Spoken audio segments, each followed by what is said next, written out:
Welcome to MTG Friends, I'm Ryan, and in this short episode we're going to talk about whether this card is busted or not. Scute Swarm. This is taken from an excerpt that Zach and myself did about Zendikar Rising Spoilers Day 7.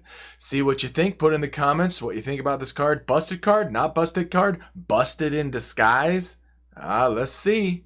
Thanks for tuning in. Alright, Scute Swarm. At first when I read that I was like, oh, Scute Swarm. I was like, oh, Parks and Recreation? No. So Scute. That's The Office. That's right. The Office, not Parks and Rec. Both of the same maker, different show.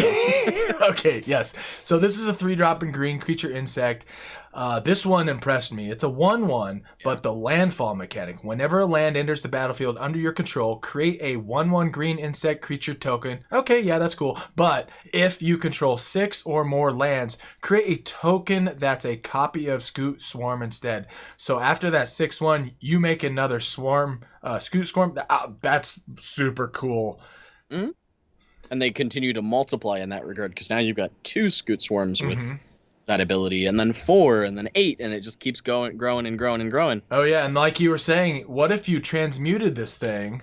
Mutate, or yeah, not you use mutate from Ixalan. Even just in green color, you've got Auspicious Starix, which for 6 mana is a 6/6.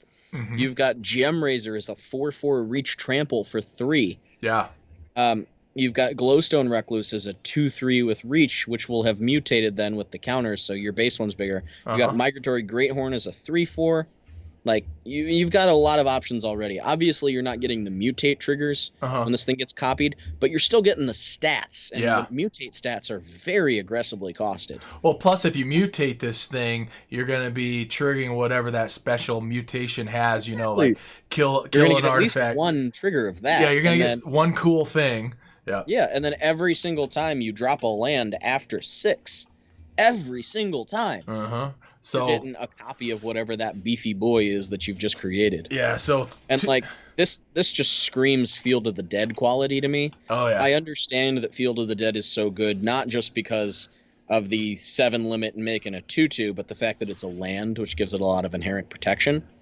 But the fact that this makes copies of itself with this ability means that if you hit 6 lands, it's going to be harder and harder and harder for your opponent to stop the swarm. Yeah, so I at least am wondering, and maybe it's a little premature to say this, but this might be a broken card that people just don't realize is broken yet. But I am very curious to see how people lever this. I'm psyched for this card. I think it's just crazy clever design. Yeah, absolutely.